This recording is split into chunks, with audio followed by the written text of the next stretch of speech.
Morning show here on Tobago Updates Television. It is Monday. We're fresh out of the weekend, Monday 19th May 2025, and we're coming to you live from the Port Mall here in Scarborough, Tobago. I am Adana Kumbi, and this is the day that the Lord has made. We will rejoice and be glad in it. Good morning, and my name is Akinlabi Holder, and it's good to be here with you for another week of the Tobago Updates Morning Show. We have a lot of things to talk about today, Adana. A lot of things happened over the weekend.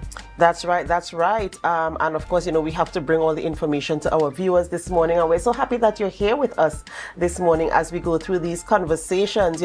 It's always a pleasure, Akinlabi. I don't know, I think I mentioned it before. If you meet people on the street and they greet you, yes, and they say, you're doing a good job, or I look at you every day. And, and this morning, I just want to say we really, truly appreciate you guys who see us outside. You give us that encouragement. You tell us what your special feature is in the show, and even you give us that little critique, we appreciate it all. And so I just want to take this moment to say thank you guys so much for choosing us and for keeping us as #1 for talk show here on the island of Tobago. So we do hope that you could stay tuned with us for the conversation this morning. But before we get into that, we head on over to the news in 90 seconds. Thank you, Adana. Here is your news in 90 seconds for Monday, May 19th, 2025. Tensions flared at the Argyle Waterfall in Tobago on Saturday afternoon when a dispute over an entrance fee escalated into violence, leaving one man injured. Samuel Baptiste, 56, was reportedly leading a group of 5 across the river to bypass the entrance fee to the Argyle Waterfall when a craft vendor confronted Baptiste. An argument between Baptiste and the craft vendor escalated into a fight, during which the vendor reportedly used a cutlass to chop Baptiste. Baptiste was taken to the Roxburgh Hospital, where he is listed in a stable condition. The vendor was arrested and police are continuing their investigations. With momentum still high after the TPP's recent general election victory, political leader Fali Augustine is urging his team to prepare for the THA election despite no date being announced. Augustine, speaking at the party's Thanksgiving event on Saturday, Augustine praised the party's win over the PNM but warned against complacency. He called on members to stay humble, reconnect with the grassroots, and remain vigilant. Using a biblical reference, he urged them to keep their lamps trimmed and burning to be ready when the election is called. And finally, amid ongoing wet conditions, the Trinidad and Tobago Meteorological Service has extended its adverse weather yellow alert for a third time. As of 5 p.m. yesterday, updates, there are 60% chance of intermittent showers and isolated thunder showers mainly over Trinidad and to a lesser extent Tobago. The ITCZ continues to shift northward, increasing rainfall and storm activity into today. While the main Caroni River remains within its bank, smaller rivers may still rise. The Trinidad and Tobago Meteorological Service warns of possible flash flooding, landslides, and localized overtopping in vulnerable areas and advise the public to remain cautious and alert. And that was your news in 90 seconds. Thank you, Brianna, for our news there in 90 seconds. And, I must admit, I did not get that alert at all from the meteorological office. So, it's a good thing that we listen to the news, yes, and we get that information. But isn't it funny that we are we officially in the rainy season yet? Because I know that we had a really, really dry season. And then coming down to the end, we started to get a lot of rainfall. Not regularly, but when the rainfall came, it was really, really heavy. So I don't know if we are officially in the rainy season yet? Do you know? I don't think so, I'm not too sure, but I don't think so. All right. I think it starts in June. Yeah, no, it officially starts in June, but I thought I was hearing some rumors that we might have an early start this year. But we'll keep you guys posted. So we out of the weekend. What was the weekend like for you guys? Well, for me, it was busy. I had some extracurricular activities to do. I'm doing some stuff with my church and also stuff at home. So it was quite busy. I didn't get to rest as much as I would have hoped, because Last time I was on here Thursday, I was really excited for the weekend to get that rest in, but it didn't turn out that way at all. I know I told you guys I was going to get my hands in the soils. Oh, you should see what I did with the soil. Actually, I reaped from my home garden this weekend, and I am very, very proud of myself. I must bring some of the produce for you guys. It was an amazing, amazing accomplishment when I saw what came out from the ground for me. So I must give God thanks for that, of course. Bianca, what was your weekend like? Well, I took a sneak peek of what you reaped at your garden, and I must say kudos to you. But I always take the weekends to rest, rest and rejuvenate for the week ahead. That's right, because I mean the week is so demanding, and that rest, that's self-care, that personal time is very, very important. So we must all put aside some time for that. Yes. All right, I do hope that you have a wonderful day, Bianca. Thank you for bringing us the news in 90 seconds, and we'll see you again tomorrow. Okay. Ladies and gentlemen, it's that time of the morning where we celebrate with those who are celebrating. It's time for our birthday shout-outs. And we here at Tobago Updates Television, we love a good celebration, and we always take pride in joining the celebration with you, our viewers. And this morning we say happy birthday to Tyrone Cruikshank. Tyrone Cruikshank is celebrating a birthday today, and we say happy birthday to you. We do pray God's blessings upon your life, and we hope that you have a wonderful, amazing birthday today. We continue the celebrations, and we say happy birthday to Miss Danique Morrison. Happy belated birthday, that is, to Miss Danique Morrison. I hope that you spent your day with family, friends, you enjoyed it. You had a nice Sunday lunch, and they just treated you like royalty. Happy birthday to you, Miss Morrison. We also want to say happy birthday to the man himself, Mr. Marlon Calendar. Marlon Calendar. I don't think there's anybody in Tobago that doesn't know Marlon Calendar. He's full of energy, full of life, always the life for the party. And full of vibe, that's right. Always full of vibes. Happy birthday to you. I know for sure, if there's one person that had an energetic and lively and exciting birthday, would have been you, Mr. Calendar. Happy birthday to you.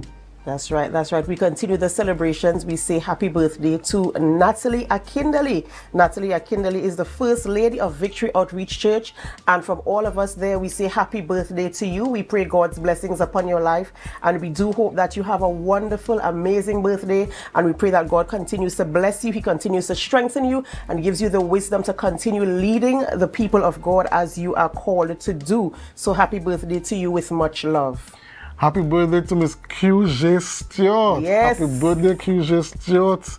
We wish you God's richest blessings. Today is a special day. And I know you're going to spend it with very special people. They're going to give you lots of presents and hugs and kisses. And we just wish all success for you in your coming year. Happy birthday, Miss Stewart. That's right, and we're so proud of QJ Stewart. She's doing so many amazing things. You might know her on the track. Right. Yes. She's an athlete doing really, really well, and she has her own business with the face painting and the makeup, and of course the support of her parents and her family members. And QJ, we continue to wish you the very, very best, and we pray God's blessings upon your life.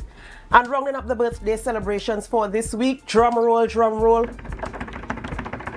We have Mr. Jeremiah Cumby. Jeremiah Cumby, he celebrated his birthday yesterday. And in case you're wondering about that surname, yes, he is related to me. How is he related to me? That's my daddy. He had a birthday yesterday, and we say happy belated birthday to you, daddy. We pray God's blessings upon your life, and we hope that you continue to have an amazing, amazing birthday season. And we pray God's blessings upon your life. So happy birthday to you as well. And of course, even if we don't have your photographs, we still join in the celebration with you. And we remind you to put God first, because He is the sole reason why there's even anything for you to celebrate. Akinlabi, yes. Who are we having conversations with this morning? All right, so we're going to have some conversations with the TTPS this morning, and we're going to have one Sergeant Bert Guy, and he's going to be on with us for an extended period. We're going to have an extended interview with him, and we're going to be talking about the TTPS updates, criminal law, and assault. And later on, we're going to have a conversation with the Tutor Tobago officer, Mr. Braden Roberts. and he's going to be talking about the Tobago school issues. We know a number of issues have been raising their heads in the Tobago space, particularly in our primary schools, and we're going to tackle that issue head on this morning and have that conversation. That's right, and of course we're always so happy when you can stay with us. But also it's Monday morning and you might be wondering what's in my cup. What's in my cup is sponsored by LCJ Delights. They are located at the Signal Hill Micro Enterprise Complex. You can find them for your teas, you can find them for flour to make your pancakes, waffles, as well as your blended mixed nuts. So check them out there. This morning I am drinking ginger turmeric tea this morning. Yes, it's needed this morning, but you can check them out for your blend as well. Ladies and gentlemen, of course we are happy that you are here this morning. You can't believe, you wouldn't imagine how excited we are to come here and to have conversations that you want to be a part of as well. And to be a part of these conversations, join us on our Facebook live stream and our YouTube channel at Tobago Updates Television. There you can put your comments, we can see your opinions, and you can be a part of the conversation. And even if you are viewing on AMPLIA 102 or on Flow 121 or 130, we invite you. And of course, this is your opportunity to help us. Share the live, share the live, share the live. We'll be right back.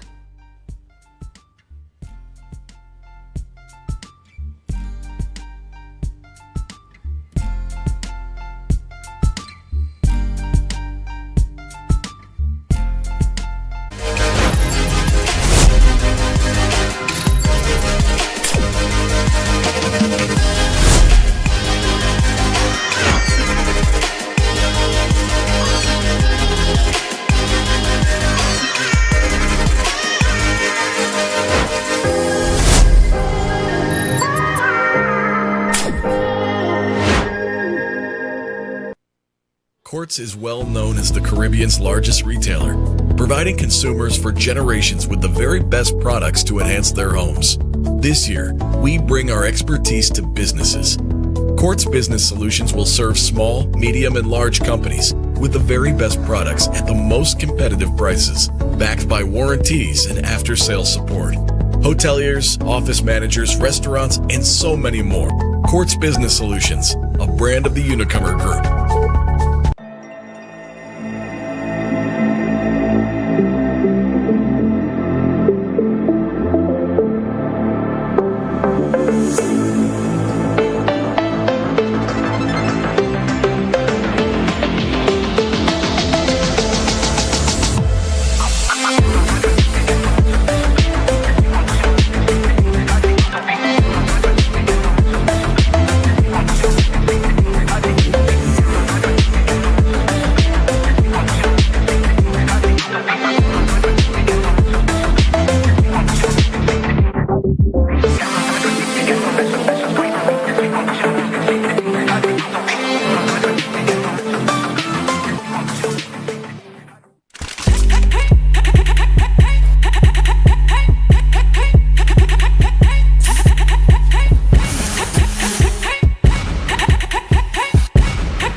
Do you think you know Premier League or Champions League football? What about international cricket or the IPL and CPL? How about NBA basketball? Well, now you can put your skills to work to earn some extra cash by betting on the games with TT Bet Arena. Simply go to our website, choose a sport you want to bet on, find the games and place your bets. And with your computer or mobile device, you can bet from anywhere. Just go to ttbetarena.com, sign up for a free account, make a deposit, and start betting. It's that simple. You can even qualify for our $2,000 sign-up bonus. We also have horse racing, plus live casino games where you can bet using TT dollars. And check our new Tobago location at 7B Milford Road, Crown Point. For more info, call or WhatsApp 494-0634. TT Bet Arena, the #1 sports betting company in Trinidad and Tobago. MI4 Security Services Company is the most advanced security service in Tobago. Ask about our cash and transit service. It's safe, risk-free, reliable, and timely. We provide safe banking delivery for all business types and sizes with highly trained staff, 24/7 monitoring, coordinated emergency response, and a well-maintained fleet of armored vehicles. Contact us at 660-7723 or visit our website at www.mi4securitytt.com to sign up today.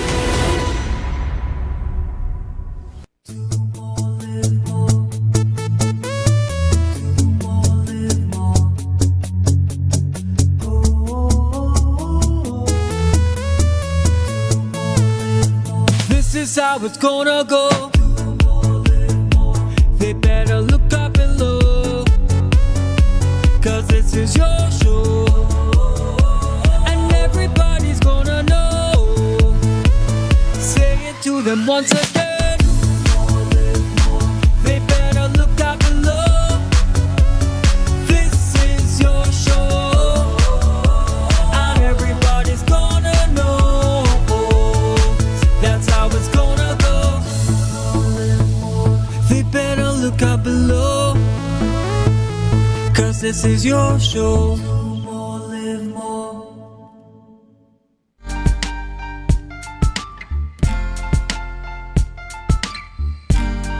Put a smile on your face when you're moving from place to place. Good morning, good morning, morning, good morning, morning. Welcome back to the morning show here on Tobago Updates Television, and thank you so much for staying with us. We begin conversations this morning by speaking with a member from the TTPS. As you are aware, on Mondays we bring you the crime updates in terms of criminal activity happening here on the island of Tobago, and we speak with Sergeant Bert Guy this morning. Good morning and welcome. Good morning to you, ma'am. Good morning to you, sir, and pleasant good morning to the viewing public. For the week previous, we had in the Shervan Road district, we had a report of a robbery where a child was the victim in that report. We also had on the weekend a report of a serious wounding in the Roxborough district where one person was hospitalized and one person is in custody assisting us with that investigation at present. If we look now at the statistics for the year. Before we get into the statistics, Sergeant, sorry to cut you off. I thought you were going to give us more for this week. Well, let's talk about the robbery in relation to the child. Could you give us a little more details? Is it possible to get more details where that is concerned? How the incident happened, or do you have any information that you could further inform us? The child was at his home, and the offenders came to the residence where they met the child and committed the offense. I wouldn't want to go into the specifics of the offense at this time, please. Okay. All right, thank you. So we're talking about statistics now in terms of, well, I know we're at a 5th month in the year right now, and we came out of the SOE. We were talking about what happened during the SOE, the fact that TTPS was able to, curtail some of the criminal activity. You put some strategies in place. You had additional boots on the ground, and things happened. So you're here to give us an update in terms of where we are now, from January to now, and even after the SOE, what is happening? Yes.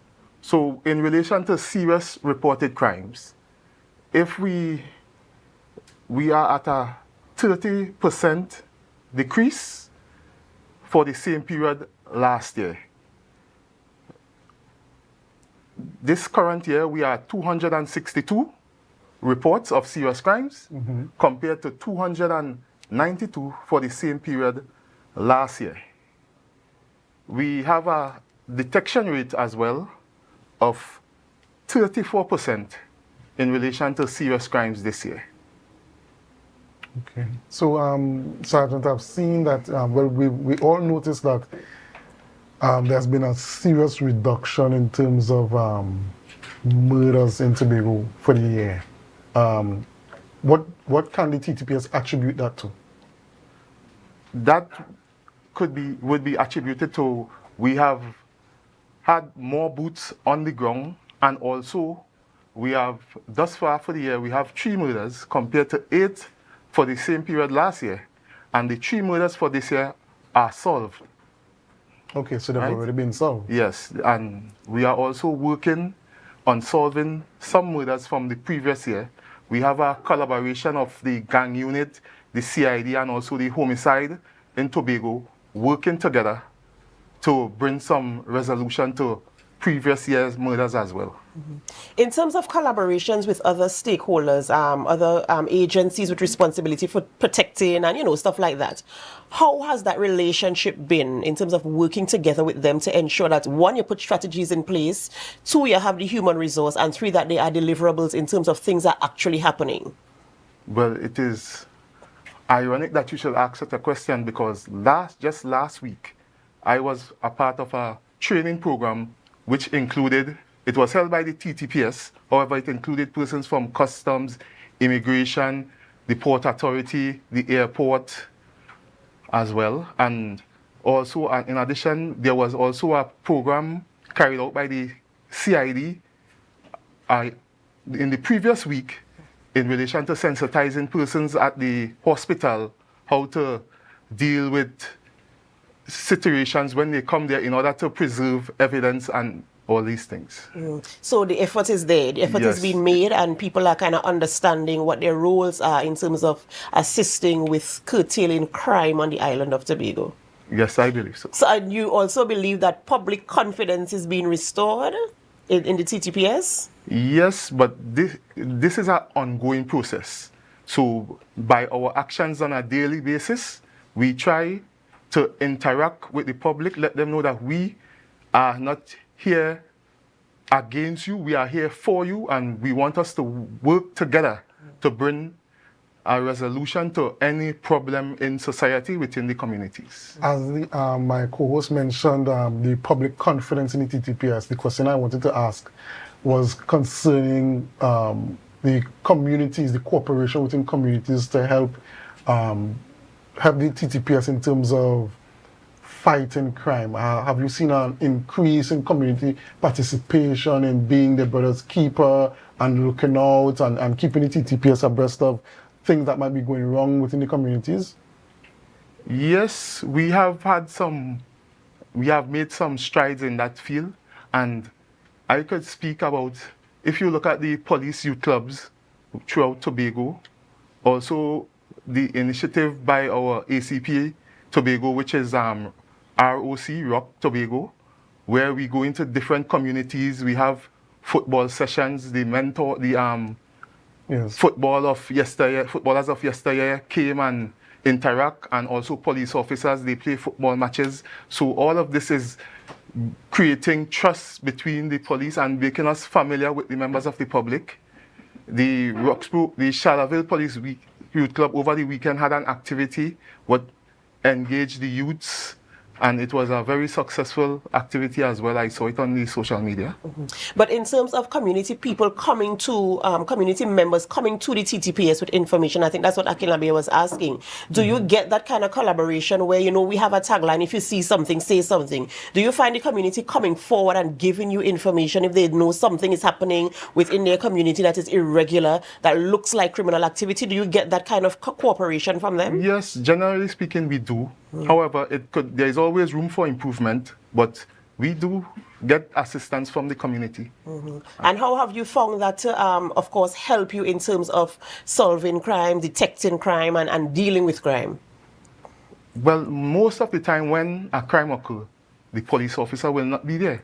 So we depend on the public to be our eyes, our ears, to guide us, to give us the information to apprehend the perpetrators of these crimes. So once as you see that a crime is being solved, it is because we are getting that assistance from the public. And I asked that question specifically because I wanted to remind the public that we have a responsibility as well to ensure that we partner with the agencies who are here to protect and to serve us. So, you know, if see something, of course, you have to say something there as well.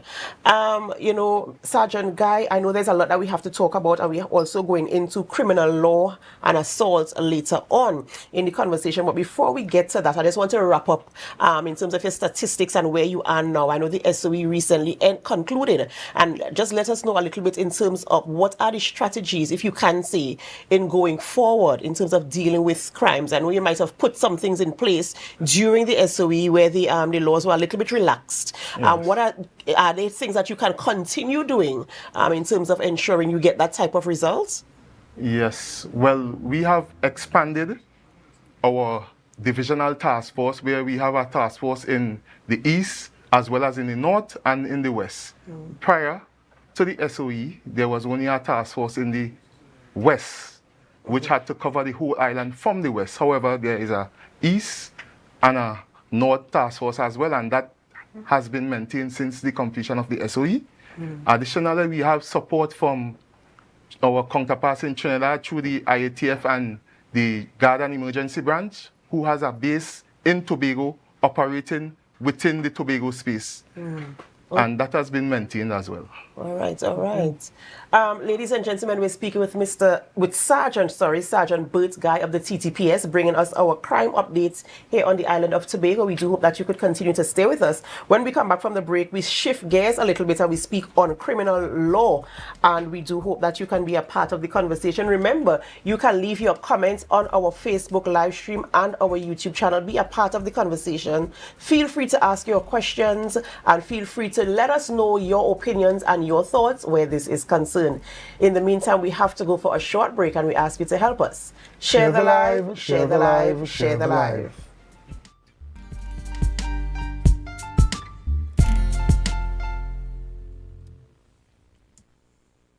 Do you think you know Premier League or Champions League football? What about international cricket or the IPL and CPL? How about NBA basketball? Well, now you can put your skills to work to earn some extra cash by betting on the games with TT Bet Arena. Simply go to our website, choose a sport you want to bet on, find the games and place your bets. And with your computer or mobile device, you can bet from anywhere. Just go to ttbetarena.com, sign up for a free account, make a deposit, and start betting. It's that simple. You can even qualify for our $2,000 sign-up bonus. We also have horse racing, plus live casino games where you can bet using TT dollars. And check our new Tobago location at 7B Milford Road, Crown Point. For more info, call or WhatsApp 494-0634. TT Bet Arena, the #1 sports betting company in Trinidad and Tobago.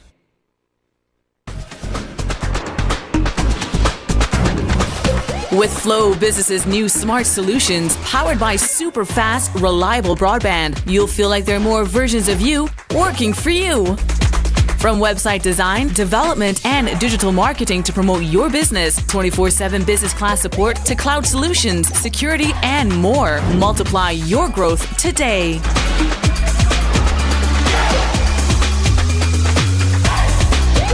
Are you in a dispute with a registered investment service provider of the TTSEC? Or maybe you're the victim of an investment scam? You can lodge a complaint or submit an anonymous tip to the Trinidad and Tobago Securities and Exchange Commission. Download our Investor Protection app or go to ttsec.org.tt to access our complaint form or submit an anonymous tip. Write a clear summary of your complaint. Submit copies of supporting documents along with the originals for verification. Provide a copy of the feedback received from the entity regarding your complaint. All investor complaints or scam reports submitted by the public are acknowledged and reviewed by the TTSEC. Investigations are pursued based on the outcome of the review. Trinidad and Tobago Securities and Exchange Commission, protecting the interests of investors and the public. You invest, we protect. Everyone benefits. Want to get better? Where to start? What kind of exercise to do? What to eat? How to get restful sleep? Need a doctor to search for root cause? Look no further. Come to Majuba Hill Lifestyle Center Foundation at our Wellness Center in Goodwood, or Food Hub in Darrow Springs, Scarborough, or Doctor's Office in Goodwood and Darrow Springs. Contact 49SWIFT 4979438.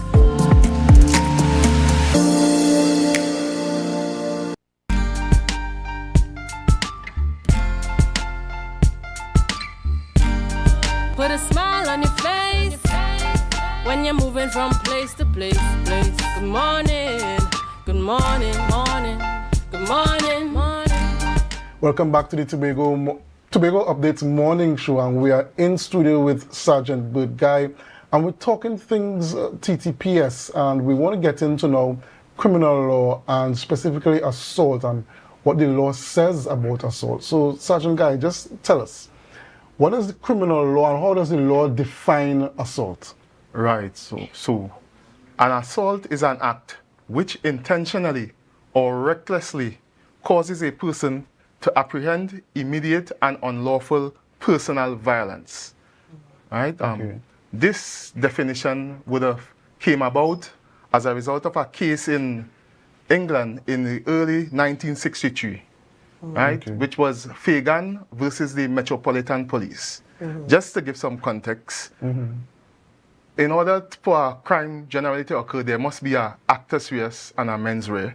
The actus reus is the guilty act, and the mens rea is the guilty mind. In this case with Fagan and the Metropolitan Police, the officer was directing traffic, and he instructed Fagan to pull aside his car, pull his car to the side of the road. But whilst doing so, the tires came on the officer's feet, right, which at that time would have been an accident because it was not intentionally done. However, when the officer told him about it, he cursed and told him, "You could wait."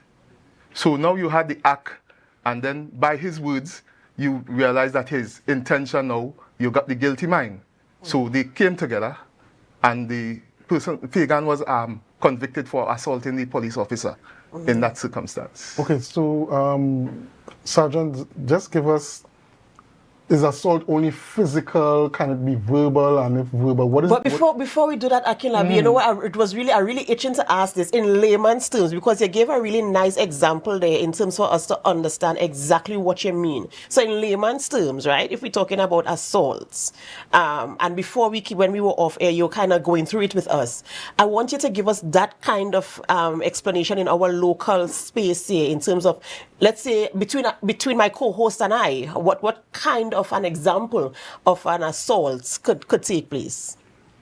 Okay, well, there are, under Section 4 of the Summary Offences Act, right? You could assault someone by beating them, or you could assault by threats, right? So the beating is the physical act, right? An unlawful physical act upon an individual, right? In relation to threats, you could assault someone by threats once at the time of making the verbalization of what you want to do, and you were in a position to carry out that act, and the person apprehend some fear in relation to you carrying out that act as well. So that can be considered assault by threats. Yeah. Okay. So this is like when somebody in their community, they have a squabble, and somebody has a machete and they say, "I will chop you up," you know, something like that. Could be considered assault by threats. Yes. Okay. So, but just to draw some context, if the person is like 100 feet away from you, where you will not be able to reach them at the time, it will not be considered at that moment an assault. What if the person is 100 feet away? They're threatening, but they're making movements towards you. I mean, you could get out of the way, but they're still if they're advancing towards you, whether they're running towards you with the cutlass or something like that, they could still carry out the threat. Well, right. So that is the thing. So that is why it says, once as the person is in a position to carry out the act that they are verbalizing, and the victim apprehends fear. So, like as you say, the person's run, or as the case may be. But then what is the threshold for distance then? What is the threshold for distance? We have to be real. If somebody is 100 feet away from you, could they strike you at that time? But you say they're advancing, right? So that causes a difference in the situation or the circumstances now. So if they stay stationary while they're doing it, while they make the threat, it's just a threat. It's not necessarily it's not assault by threats. No. Okay, gotcha. But threatening violence itself, even though you're not able to carry out the threat at the time, is there some sort of charge for that?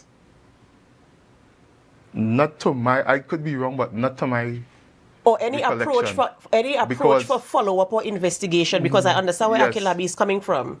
Well, in the circumstances as well, an investigation will be done, and at the end, a determination will be made whether the person committed an offense or not. Because in some circumstances, offenses may not have been committed, and we will just warn the individuals to keep the peace and desist from such conduct. Yes. Okay, well, concerning the assaults, you stated the different types of assault that persons could carry out, whether it's by threat or actually physical assaults. What does the law say in terms of punishment for carrying out those crimes? Well, the punishment for assault, well, these matters can only be tried at the summary court, that is before a magistrate. And the maximum punishment is 3 months imprisonment. Right? It is a very... Okay. It's classified as a minor offenses. There are classification of minor offenses, minor crimes, serious crimes.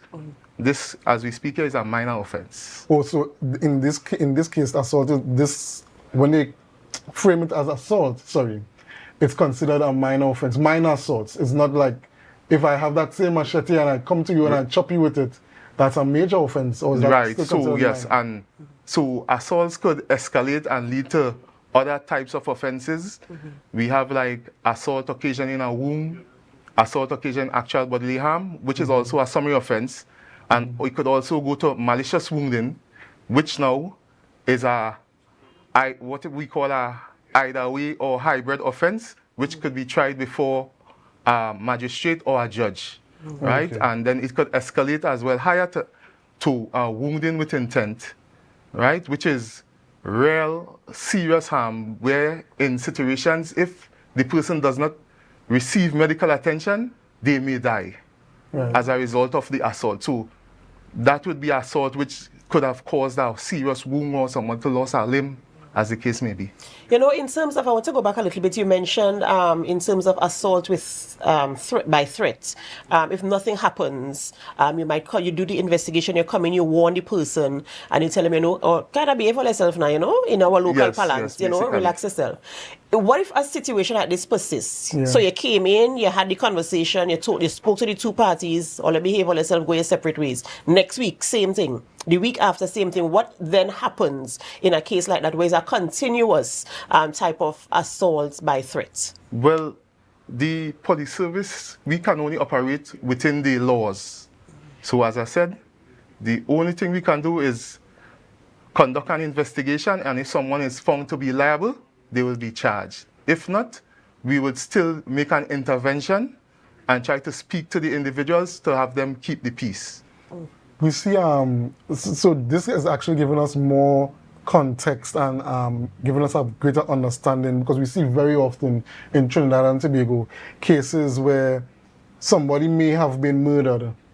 Let's say in a domestic issue, somebody may have been murdered, and the family members complain that, you know, we complain that they keep threatening us, and they claim that the police didn't do anything, but perhaps the law has constrained the police in being able to act on it, because at the time the person probably carried out the threats, they did not meet the threshold for it to become assault. Yes, that is so correct.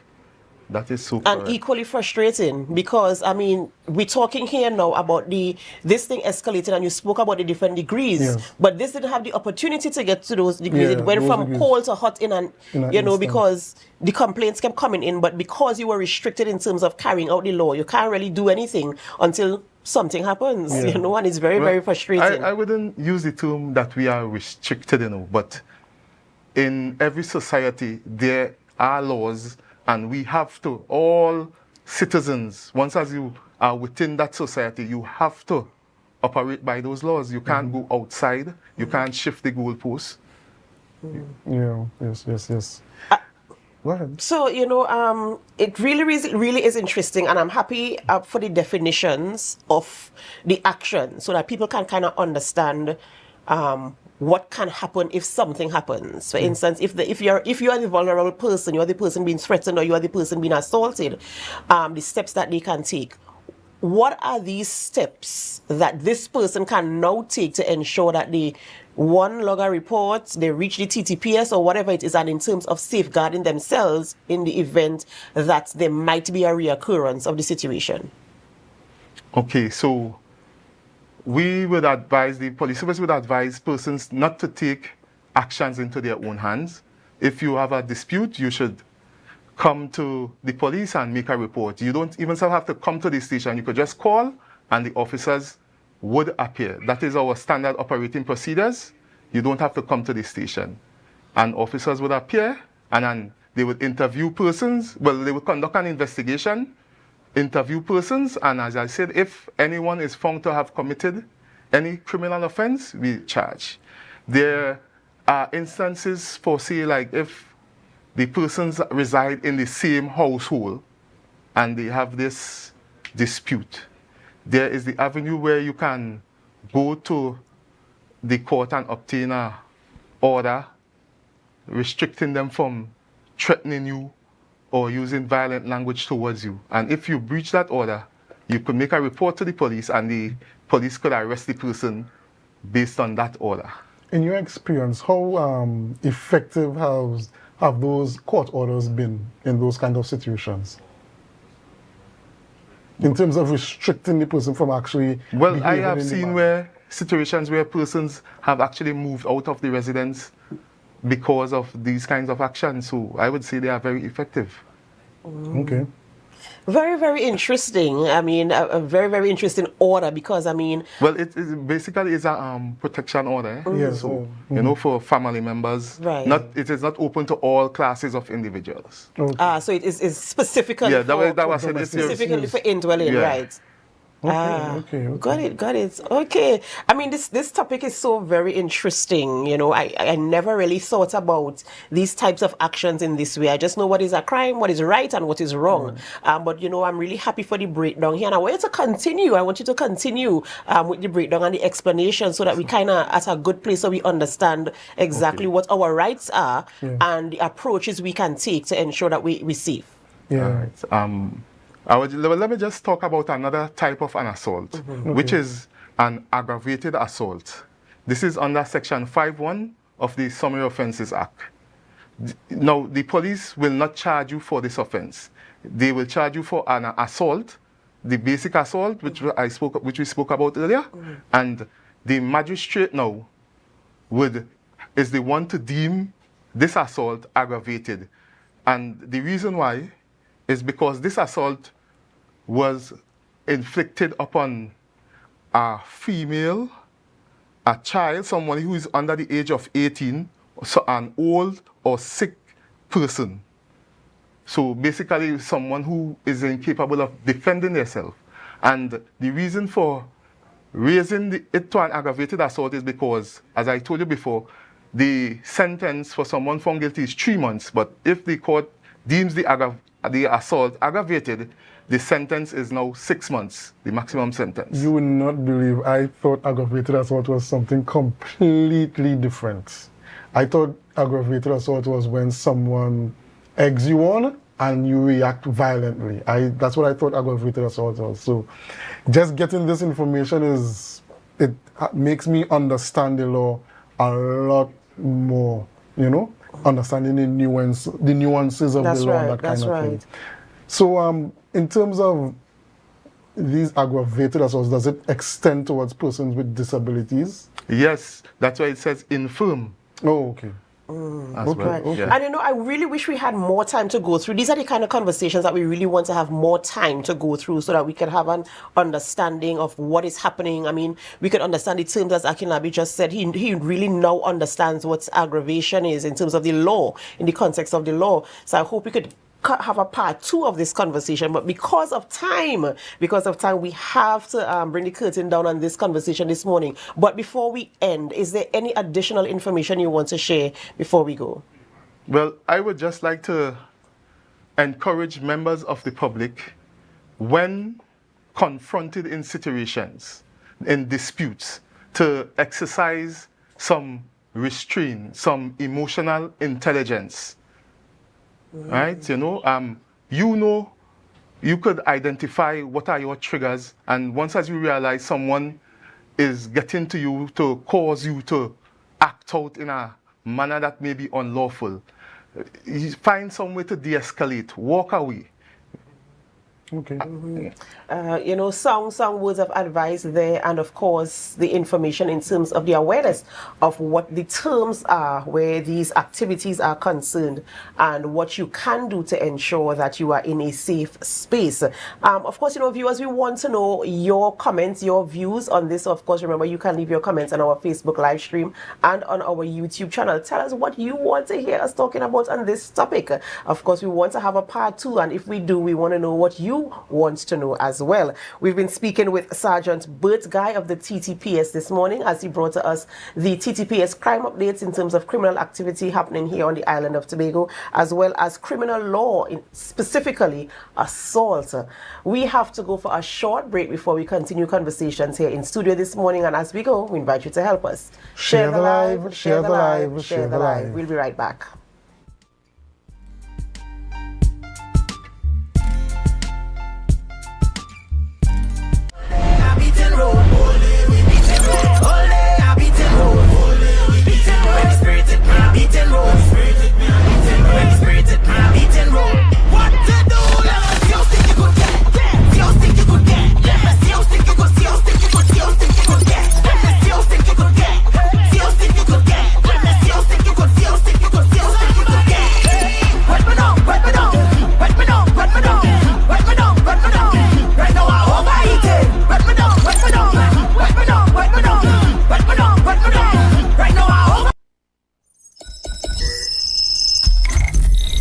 Welcome to Tobago Glass Supplies,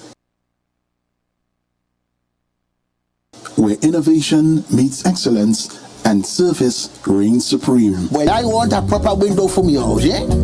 I want no shake thing in my place. Our commitment is simple: to provide high-quality, innovative aluminum, vinyl, and glass solutions for both commercial and residential spaces. We get one wall on the side and we get one hole. You can put a window there, invent something, a window for put there. At TGSL, we don't just meet needs, we exceed expectations. Our range includes the finest aluminum cladding options, setting new standards in durability and style. Well, me meet ya. Me don't know who I'm talking to, but I am the cousin Tufina tell me for call all you go get proper thing for put there. Me don't know. Driven by our passion to elevate, we aim to be the leading supplier in the Caribbean market while retaining our identity as a family-owned business. Driven? No, I ain't driving. I get a bus ticket. One of me picnic them go drop me down there. Must bring me down there. Russo Trey Springer down by the page down there. Because at Tobago Glass Supplies Limited, it's not just about products, it's about relationships. It's about you. It's all about me? Who's your family? You know Edna and Dorka and them, you know them, but you resemble them Edward boy and them Edward people, them you. Tobago Glass Supplies, Russo Trey Spring Garden, telephone number 639-6266. Innovation, quality, service. That's Tobago Glass Supplies Limited. When the game is on, you don't want to miss the best moments. With AMPLIA TV, you can enjoy our ultimate sports package and watch your favorite games on the go. Stay connected and informed with sports news, scores, and stats with AMPLIA's fastest internet speeds. Up to 1 gigabyte fiber internet, you can stream riveting football action, cricket, NBA games, and much more. With AMPLIA, it's game on. Visit amplia.co.tt or call 800-4663. AMPLIA. Do more, live more.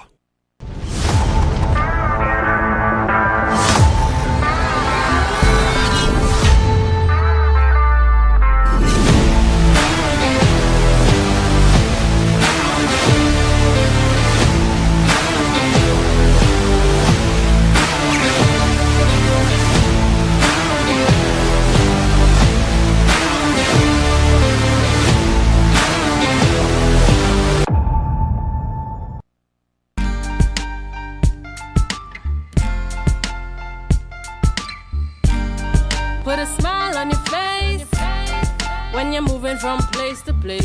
Good morning, good morning, morning, good morning, morning. Welcome back to the Tobago Update Morning Show, and we have in studio with us Tutor Tobago officer, Mr. Braden Roberts, and he's going to be speaking with us about some issues facing our primary schools in Tobago. But before we do that, we go to our photo of the day. Our photo of the day is coming up on the screen now. Yes, that's our photo of the day. If you know where this is, please send in your answers to our Facebook and YouTube lives. That is our photo of the day, sent in by Jad Davenport. Photo of the day sent in by Jad Davenport. Yes, so we are in with Mr. Braden Roberts, the Tutor Tobago representative, and he's going to be talking to us about some issues facing our primary schools. We have been getting some disturbing reports about activities in our primary schools.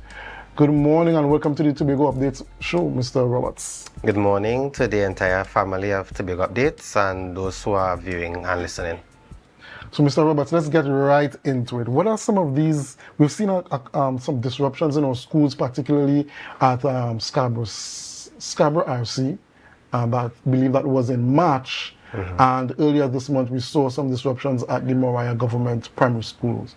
I don't know if you could shed some light in terms of what actually occurred at those schools. Well, to be honest, those schools are just examples of what exists in majority of our schools.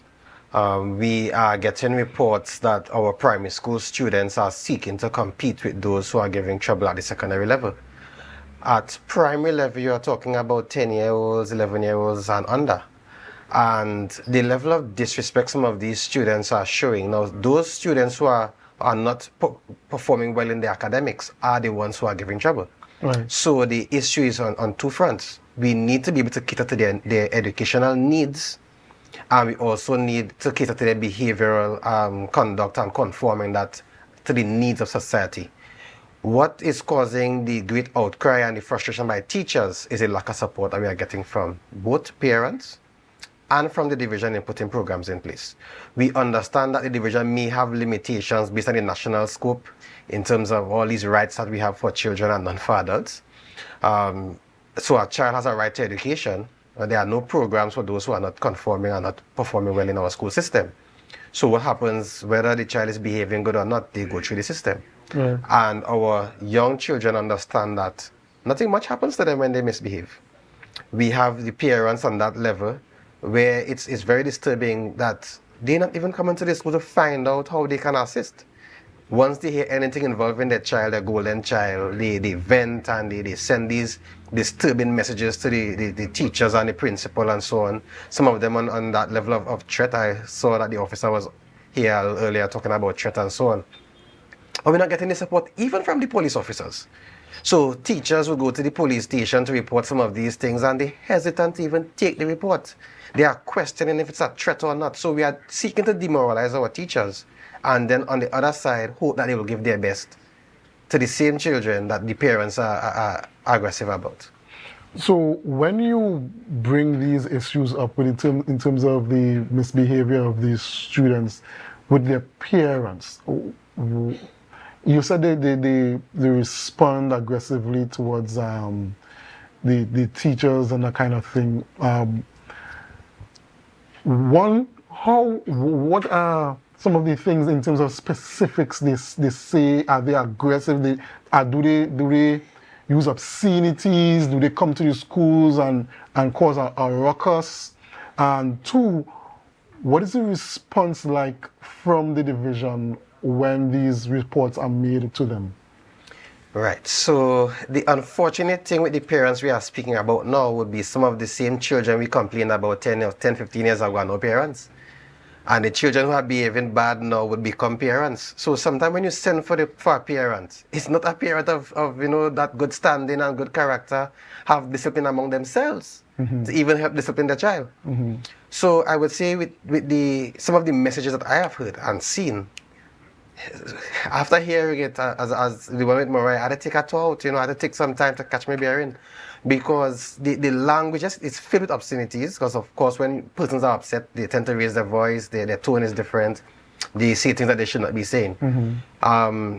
Those teachers who would want to give the extra, so they're staying back on evenings late, sometimes they're planning 6 o'clock in the evening, they don't want to do that at the school anymore when you have this threatening language. the talk about, do not my child, and leave my child alone, and so on. I'm trying to be as clean as possible in my submission. Yes. Now, when we report this into the division, because I would always advise the school, once you have these circumstances, liaise with the supervision at the division, and they will give you that guidance. When that guidance is not coming as it needs to come, and the support is not coming, then I would intervene. I would have reached out to supervision. I know there is the intent to work on. So it's always a postponement of action. So by next week, we will visit the school or sometime down the road. But teachers are living this on a daily basis. So we have asked for two things. We need to cater to the needs of those children who are not doing well. I've heard the secretary talk about the Tobago-centric thing. The way in which the curriculum is structured to be delivered, it would not cater for those children who are not inclined to that form of sitting down, all comfortable and learning. We need to make some changes, and we are hearing about this plan that just never coming. Besides that, we need to have some structure, because in secondary level, we have the suspension program, which that and all needs to be reformed, because it's seen as a vacation time for those children at the secondary level who are suspended. They go there, they spend a week, 2 weeks, and they come back. I don't see that there's any reform taking place. So at the primary level, there needs to be some program that caters to those children who definitely they just can't read. And what would those programs look like? What would a curriculum or structure for those children that are struggling in the current system, what would it look like? So I'm very grateful for that question. It's a very good question.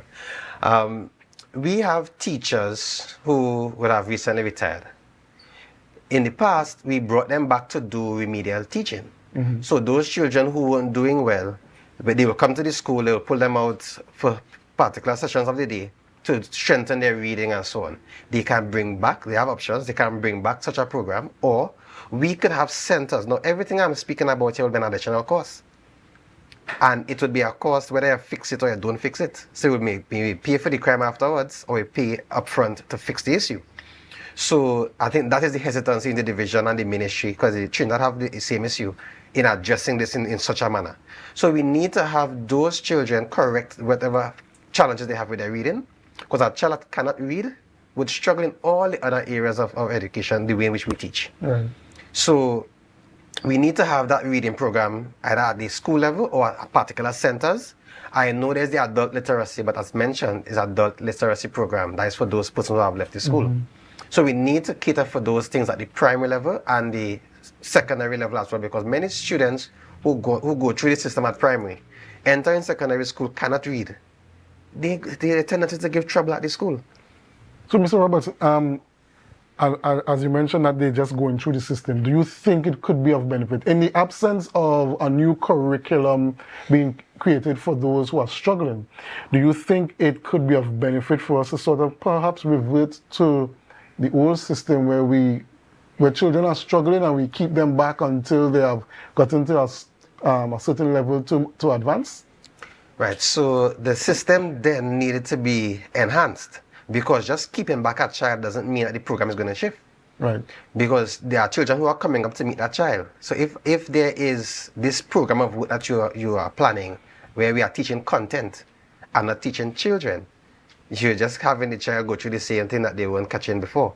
So we need to ensure that the program that we are giving to our students are tailored to students and not just for persons to get marks. And I would have heard the new minister speaking about the continuous assessment curriculum, where you will give children a chance to earn marks before they reach to the SCA level. Now that to me is a wrong footing, because we're talking about persons getting marks and we're not talking about development. So I could do a test for my children to get all A's and they not be sound in education. So we since then spend too much time in having children get marks, and we're not speaking to their development. And how SCA is now as a high stakes exam, much of the teaching is curtailed to ensure that children are exam ready. But in terms of the development for secondary school to excel and so on, that's why we will see persons getting top grades at the primary level and don't do well at secondary, because they were drilled to an exam. So we have supervisors, curriculum officers, all need to play a collaborative role in enhancing what we have. But it's disjointed. So supervision does their job, curriculum does their job, principal, everybody do their own job in their own corner. I'm not seeing a program that brings everything together where we are all on the same page, where parents understand where they fit in, because some of the programs at home that needs to be built would support the school, but parents would not just know where they fit in if we don't create such a program. And you think that that sort of synergy that you're talking about, do you think that there's a financial prohibition to that? Yes, there will be financial implications. Nothing is free. Even if the government offers something free to the public, the government would have their cost at some point in time. If you're going to bring personnel, I'm not certain that Tobago is in a space where persons will just willingly give up their service without being compensated. I'm talking about those who are retired and so on, they will just come back out and not be compensated. The advertising of whatever programs would have a particular cost as well. You will need experts to come and give feedback, to do an analysis, because it's not just to do something for doing it. You will need to analyze the efficiencies if we need to improve. So there's a lot of work in what we are discussing. But as I said, there's a bigger cost in not addressing it. So, Mr. Roberts, I want to shift into a different angle, a different aspect of this problem. We're talking about these disruptive children. I know that there's supposed to be some social workers within the Division of Education. So there has to be some sort of social aspect to this thing. I just wanted to look into that. What from the feedback, the teachers, because the teachers are in the heart of the problem, what is the issues, the social issues that the teachers have been able to identify, and even in having conversations with the social workers that they've been able to identify as the cause or the root of the problem? Right, so we're talking finances here again, eh? Because teachers have been referring these particular matters to our social workers, the guidance officers, and student support. However, these persons are significantly under-resourced. So when you also have social workers, guidance officers who are attached to schools, and you may have about 10 or so children in one school who needs attention, how much attention they really getting? Because a social worker or a guidance officer may come to a school once a week. They may have either a 15-minute session with each child that they may need to see. How much influence is that when these children going back into the same space that they will be spending majority of their time, that I'm talking about the home, where they are not conforming to the standards that we would want them to conform? Social workers, to me, with the community police and so on, should be able to pick up on those children who are not doing well behaviorally. And we visit the homes, you know, we give their guidance and so on. I'm not certain what resources put towards that, what connection at the division and the TTPS level is put towards that. But this is not new ideas, you know, we have spoken about this for a very long time. The Commissioner of Police, then Earl Christopher, would have come to Tobago. We had a meeting at one of those office buildings in Scarborough here, where they discussed, they know the schools where the challenges are. They know the amount of gangs that we have in our schools and the collaborative effort towards addressing it. But that was just talk. We did not see any actions after that. We're hearing about police patrols, but it's not just a patrol. We need to have that link with the community. We need to understand the community that these children are growing up in, how we can assist the parents, because as I said before, if those parents who don't have any discipline in the years gone by are no parents, you can't just openly ask for them to do better. We need to guide them along that path. So it's not just the lack of communication with teachers and guidance officers and social workers. It's the resources that these units would need to really make an impact. I mean, as you spoke about the gangs, it's really surprising to hear that our children so young are becoming involved in these gangs. It seems as though for us in Tobago, this was a distant problem that only existed in Trinidad. And while teachers may have been seeing the problem for over 10, 15 years, the general public probably now starting to actually experience it themselves as of last year, you know, when we had the increase in murders and the increase in gang activity in Tobago.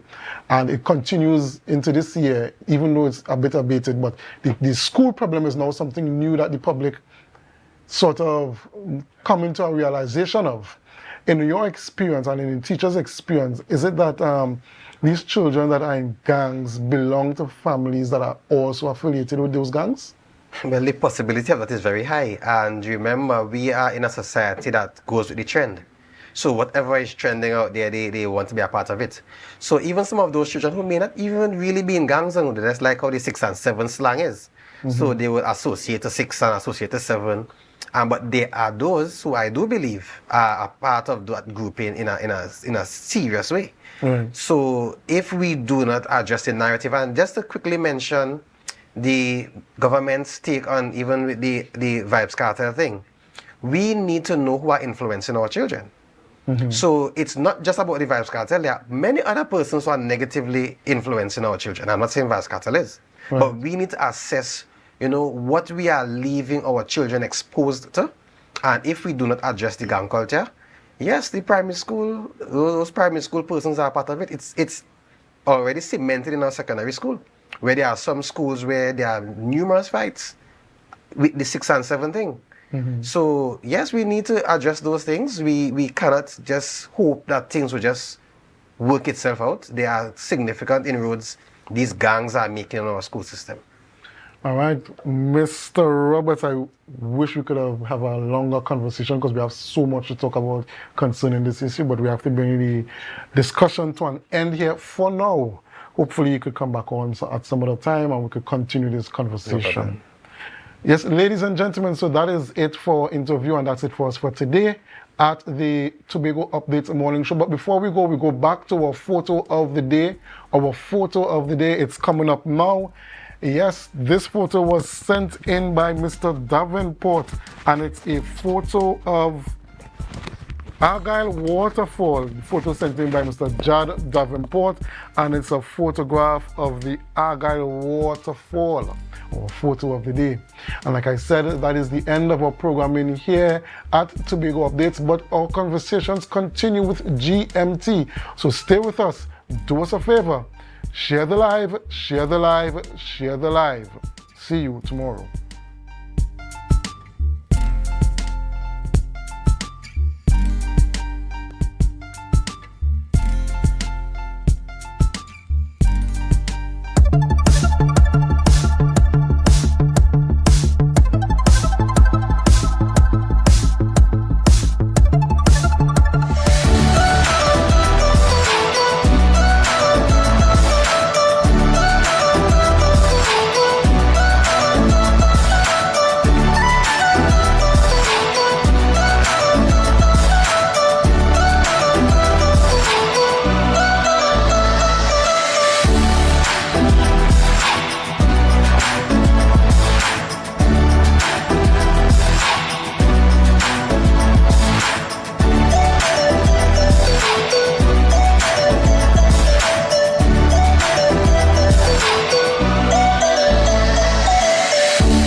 This ceremony serves as a culminating event of the department's commemorative activities in observance of the International Labour Organization's World Day for Safety and Health at Work 2025. This year's theme, Revolutionizing Health and Safety, the Role of AI and Digitalization at Work, inspired the OSH department to integrate technology into all major activities.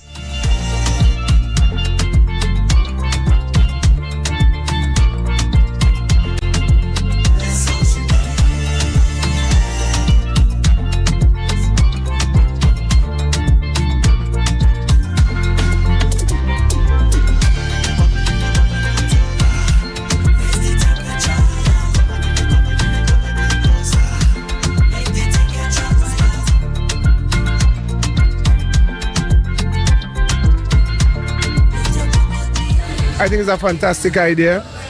I think safety could be overlooked. And as I did in my research, I noticed that it costs billions actually. And the loss of life is in the millions. Just because people are not mindful of some of the simple things. You know, and to have it highlighted in this way is really beneficial. The fact that persons are now more aware of it, and we see that there is a widening of information So more persons are now informed about occupational safety and health, and as a result of such, they're actually helping to implement these things in the workplace, and by such, they are now able to put it out there. When I first was invited to join the safety committee, I understand that safety is part of everything that we do, so it was an easy fit. Safety is part of me. It's not like I went out there looking just to look for an award. I was actually surprised when I was awarded.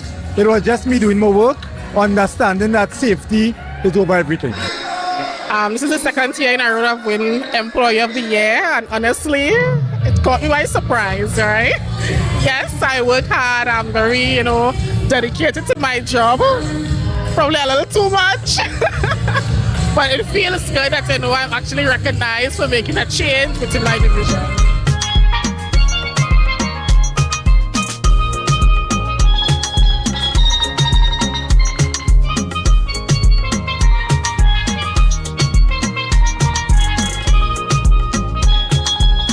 That was a production of the Department of Information, Office of the Chief Secretary, Tobago House of Assembly. You're viewing Tobago Updates Television, your exclusive gateway to Tobago, broadcasting the beauty of this island paradise to the world.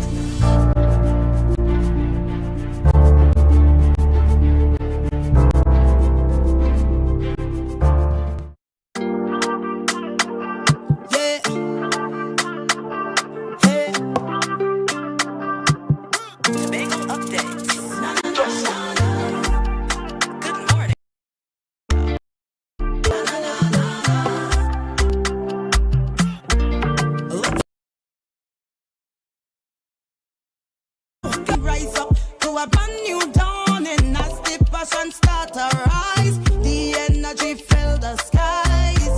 I say thanks for favor to wake up and hear my neighbor. 60,000 people strong and the vibes is never wrong. We are beauty, we are power. We are people in the sun. We are beaches, we are rivers. We are melanated ones. Special and there is no denying Tobago. You and me, together we stronger.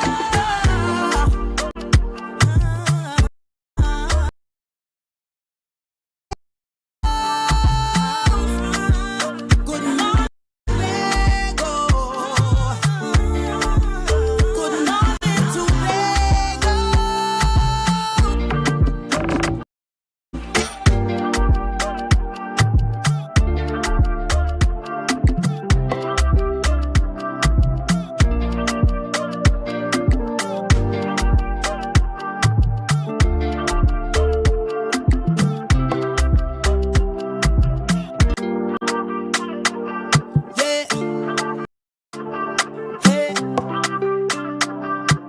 Tobago updates. Good morning, Tobago.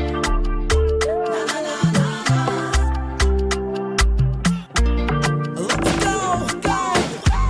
It's a brand new morning. Rise up to a brand new dawning as the passion start to rise. The energy fill the skies. I say thanks for favor to wake up and hear my neighbor.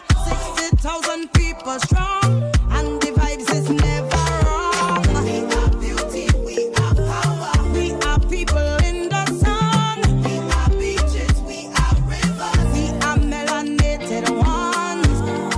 We special and there is no denying Tobago is number one. I am you and you are me. Together we stronger. Good morning, Tobago.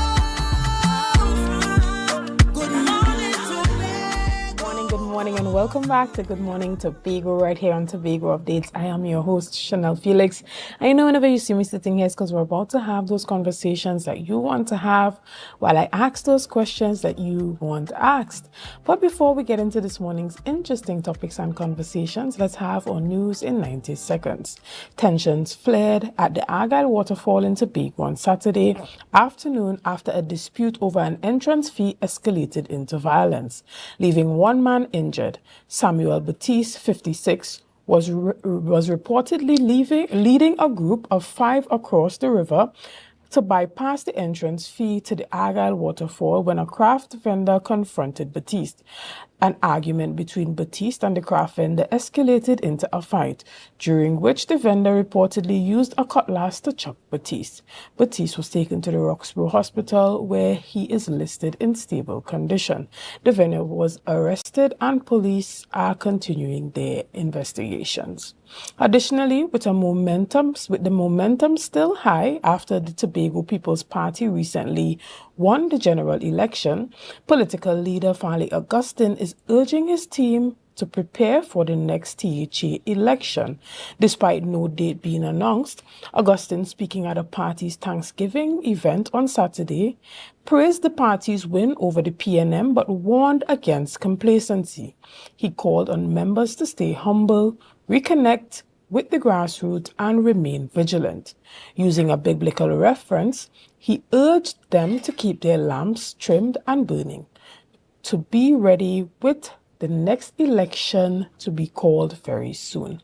And finally, amid ongoing wet conditions, the Trinidad and Tobago Meteorological Center has extended its adverse weather yellow alert for a third time. As of 5 p.m. update yesterday, there is a 60% chance of intermittent showers and isolated thunderstorms, mainly over Trinidad and to a lesser extent Tobago. The ITCZ continues to shift northwards, increasing rainfalls and storm activity into today. While the main Caroni River remains within its banks, small rivers may still rise. The Trinidad and Tobago Meteorological Center warns of possible flash floodings, landslides, and localized overtopping in vulnerable areas and advises the public to remain cautious and alert. And that was our news in 90 seconds. Guys, we're going to take a quick break right here and we'll be back with much more conversation right after this. See you soon. It's a brand new morning, rise up to a brand new dawn.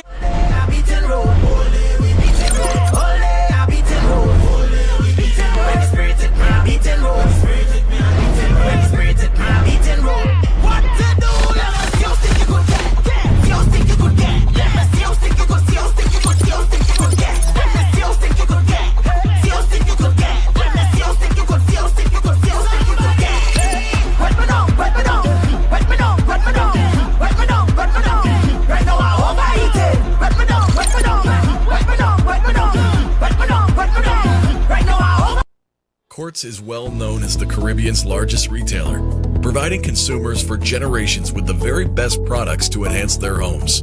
This year, we bring our expertise to businesses. Courts Business Solutions will serve small, medium, and large companies with the very best products at the most competitive prices, backed by warranties and after-sales support. Hoteliers, office managers, restaurants, and so many more. Courts Business Solutions, a brand of the Unicomer Group.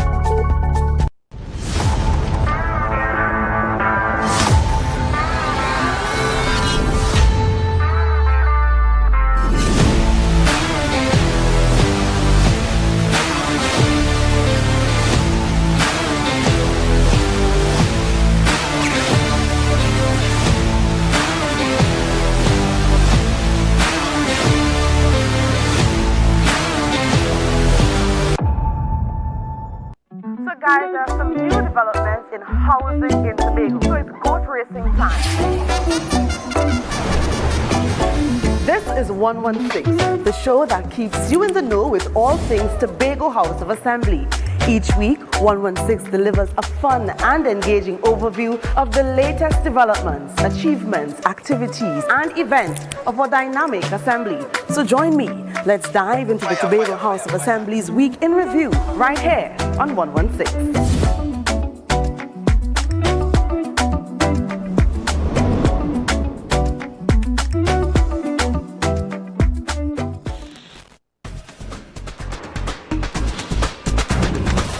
With Flow Business's new smart solutions powered by super fast, reliable broadband, you'll feel like there are more versions of you working for you. From website design, development, and digital marketing to promote your business, 24/7 business class support to cloud solutions, security, and more. Multiply your growth today.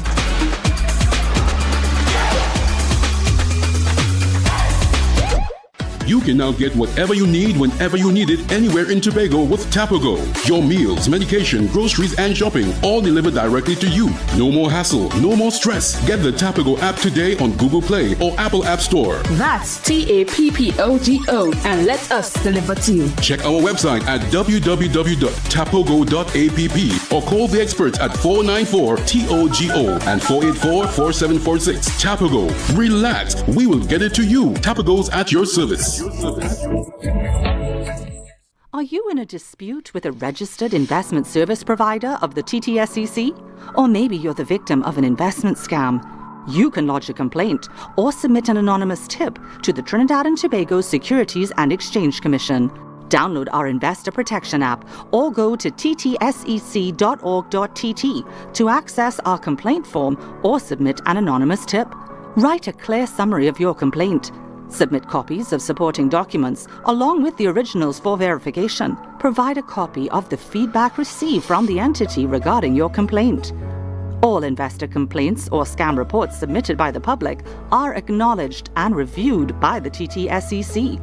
Investigations are pursued based on the outcome of the review. Trinidad and Tobago Securities and Exchange Commission, protecting the interests of investors and the public.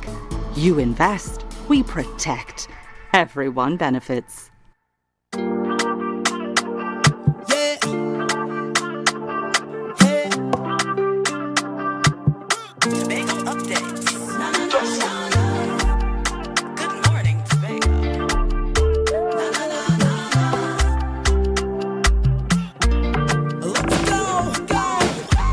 It's a brand new morning, rise up to a brand new dawning as the passion start to rise. The energy fill the skies. I say thanks for favor to wake up and hear my neighbor. 60,000. Good morning and welcome back to Good Morning Tobago right here on Tobago Updates. Guys, this morning we continue our discussions and we'll have our first interview via telephone. And I have the privilege of chatting with Mr. Alan Ferguson, who is the president of the Scrap Iron Dealers Association. Now, we know that with the previous administration, there had been a number of bans and restrictions placed on the scrap iron dealers. So this morning we are going to hear an update from Mr. Alan Ferguson and what he is expecting as it pertains to a new relationship with the current government. Good morning, Mr. Ferguson, and welcome to Tobago Updates. Good morning to you and good morning to your viewers and your listeners. Now, it's a pleasure to be here. Thank you so much. Now, we know that the previous administration and the PNM central government administration, there had been some very strict restrictions that were placed on the scrap iron dealers because of some of the issues that the industry had faced as it pertains to theft and other unscrupulous activities that put a dark shadow over the scrap iron dealers. Now, can you start off by telling us what is the status currently of how the scrap iron dealers are able to trade or even ply their trade? Well, as we speak today, Monday, we will have sent out a letter asking the new Minister of Trade for a meeting to try to fix back this industry, because I say fix back because the industry is in a terrible state. And I use the word it's on life support. Meaning that if we had 160 yards in Trinidad and also in Tobago operating, we only have 20-something now. If we had over 25,000 and more people working in this industry, if it have 8,000, it have plenty. And that's to tell you how this industry has inclined in the last 3 years, going in 4 years. We will try all how to work with the previous government to try to fix it. Whilst we understand that some things went on in stealing and and people doing things. But we don't think it was necessary to do what they do to try to stifle the industry and stop us from exporting in a way that we when we had to export, we had to wait for a whole month and more to export. And if we export today, we had to wait back a next month and a week or sometimes 7 weeks to export. It was terrible. We had told them when they had shut down the industry. We had worked with the UNC government since 2012 to 2015, fixing all the problems. They would have sit down with us and we would have sit down with all the stakeholders, everybody who involved. And we would have put a very decent plan in place to protect the industry and to make it in a way that it will able to push and do very good for Trinidad. Because if Trinidad and Tobago don't know, this industry is bringing foreign exchange. This is an industry. Not only Trinidad alone depend on this industry. It's the Caribbean. Because people from all different Caribbean islands just come to sell us the material that they have in these Caribbean islands. And to tell you how is important this industry is. This industry this is the only industry that the poor people have in Trinidad and Tobago remain, because every other thing take away from us. And I, as the president, I am saying I'm going to fight to make sure that the people who are watching it don't take it over. And I am saying, when we watch the dump, we become dumb. And you see how much innocent people go to that place. So when you have your stove, your fridge, your battery, you throw it in a truck and you dump it in the dump. These fellas go and select them and sort them out and bring them to our yard. And it happened in a Rima dump, Saxon Bay dump, for important dump, and also Tobago. I could tell you because I was there and I see it for my own self. And I am saying is that why is we under all this pressure? The people, the collectors in Tobago also was under pressure and still under pressure because it's so difficult. The price is so low that they had to pay so much money to bring the material to Trinidad. Sometimes they don't get done. It's frustrating them. It's frustrating the whole system. And I am saying we is asking for a meeting with the Minister of Trade to fix this problem. And it really needs to fix over. And this is where we claim is today.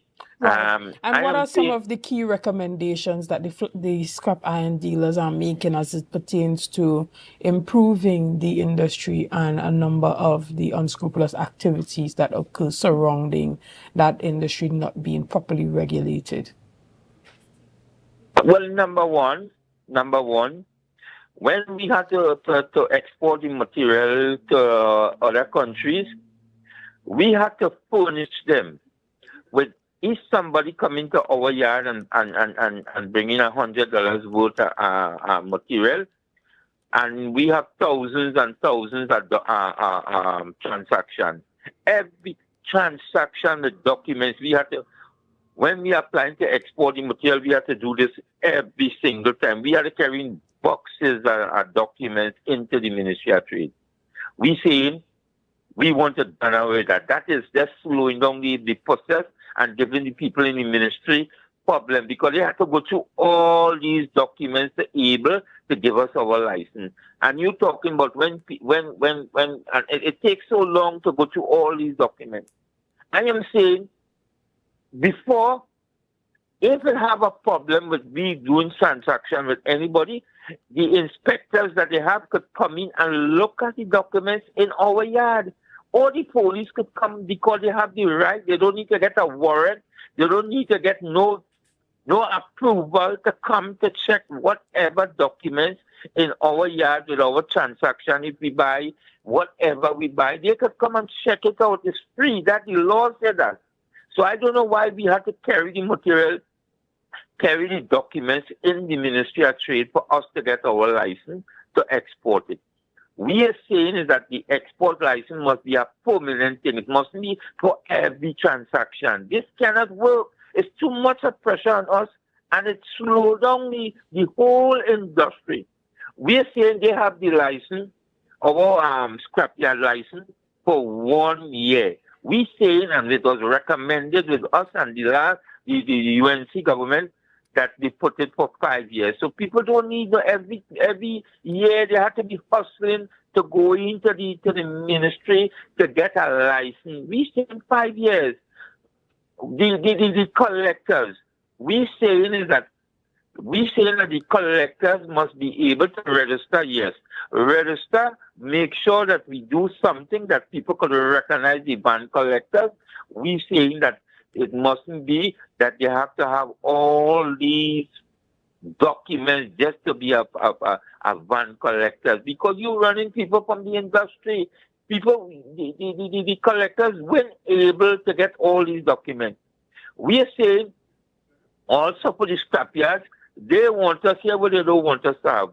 If I have a yard and I have my house behind and the scrapyard in front, they're saying is that, listen to me, you must not have a house behind, in front, at the side. You must not have a scrapyard like that. But you know something? All the rest of industry, they give them land that if they're making this new change, but they're saying to us, we have to go and get our own land. So people, that's why a lot of people come out of business, because but even as it pertains to the storage of scrap metals in residential areas, I think that the issue is not necessarily how it affects the homeowner, but the residents nearby. You find that because of how the scrap metals are being stored, it attracts rodents and, you know, other things that cause a problem in the area for neighbors. So I believe that when that piece of the legislation was put into place, it took into consideration the persons living nearby. So if you have your home in a residential area, to now put store scrap metals on the side of your home, it creates an issue not just for you, the homeowner, but for persons who are in close proximity to that home. Let me say this to you, right? And this is very important. Trinidad is a lawless country. They have rules when you have your yard in a resident area, you know. It come like you have a car and you park up your car all over the road, and you humbug a neighbor from even coming out the driveway. And it's like if people follow the laws that how they're supposed to have a scrapyard, they will never have this problem, because a scrapyard is supposed to be in a proper way, but people does not follow the rules, and that's why people who don't understand get fed up with some people, because they're not following the rules. It's like I have something, I won't have a grocery, I have it. Vehicles come parking a block in my home, and I get fed up with the grocery holder because of what the people do. It's like you have a scrapyard and you want to have your scrap all over. You're supposed to have it all over. You're supposed to have it in a decent way in the place that you have it. You cannot go to over the limit of what you have or what you're buying, because you will cause nuisance. You will cause people to humbug the neighbor. And because of all of that, we had put. You see, let me tell you something. You know what the major problem also in Trinidad?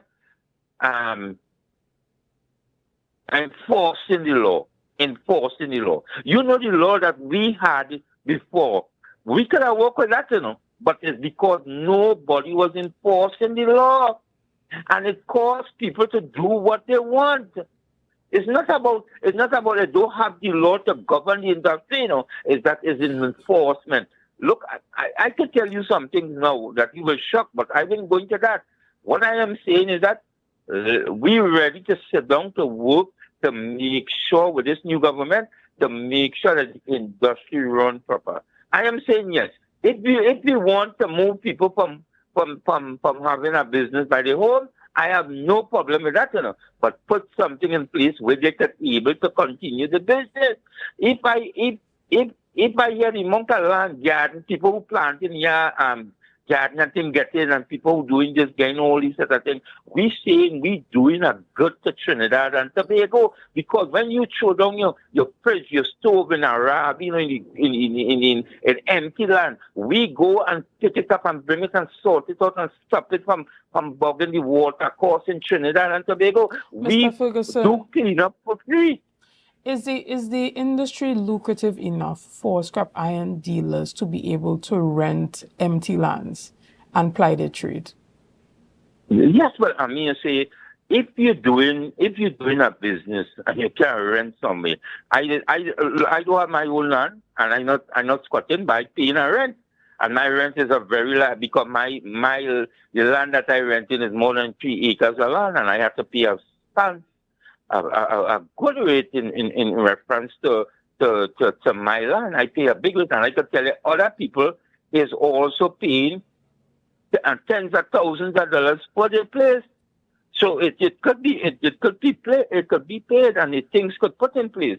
So we don't want to tell a person, listen to me, don't go and put a scrapyard by in a resident area, but we want to tell them, listen to me, if you could. We could make some kind of arrangement where to get something, because they want to run people out of business. This is a business. Let me tell you something. It's exporting, We're bringing in foreign exchange. You don't want to run people from exporting when you're encouraging people to export, when you're encouraging people not to bring in things and let us export more than we bring in. And this is what we're doing.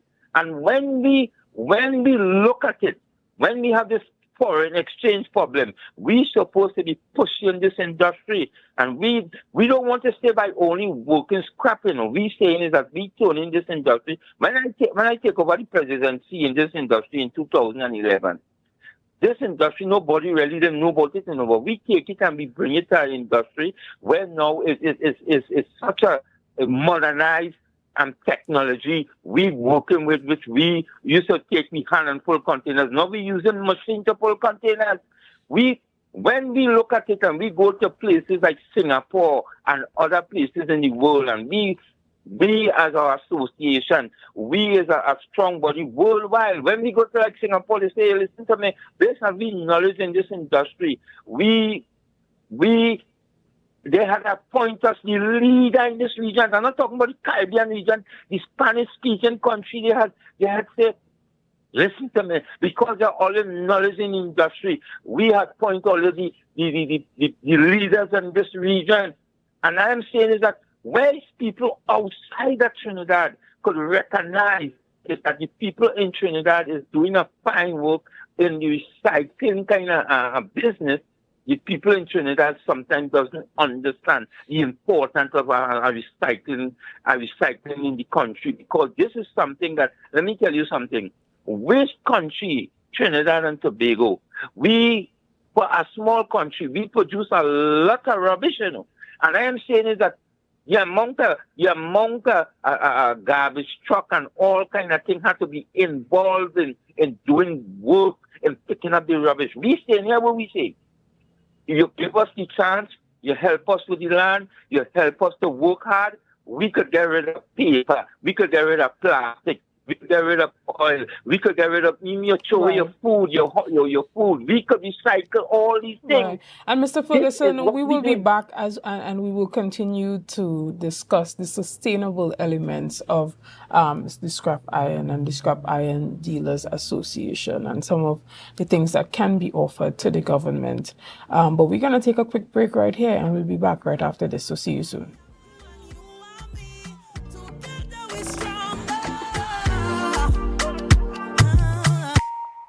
Want to get better? Where to start? What kind of exercise to do?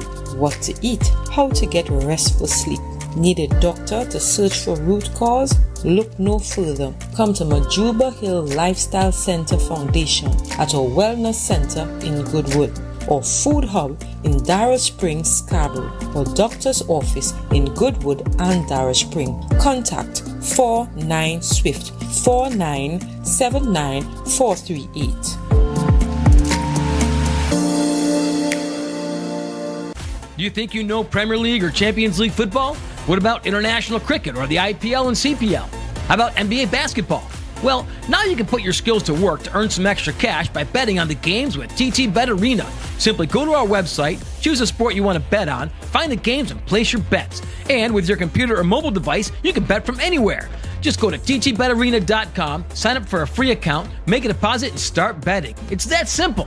You can even qualify for our $2,000 sign-up bonus. We also have horse racing, plus live casino games where you can bet using TT dollars. And check our new Tobago location at 7B Milford Road, Crown Point. For more info, call or WhatsApp 494-0634. TT Bet Arena, the #1 sports betting company in Trinidad and Tobago.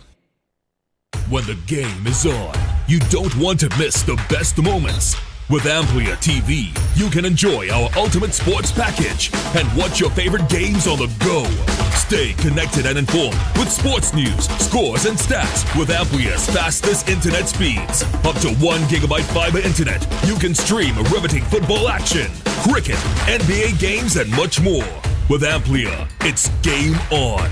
Visit amplia.co.tt or call 800-4663. AMPLIA.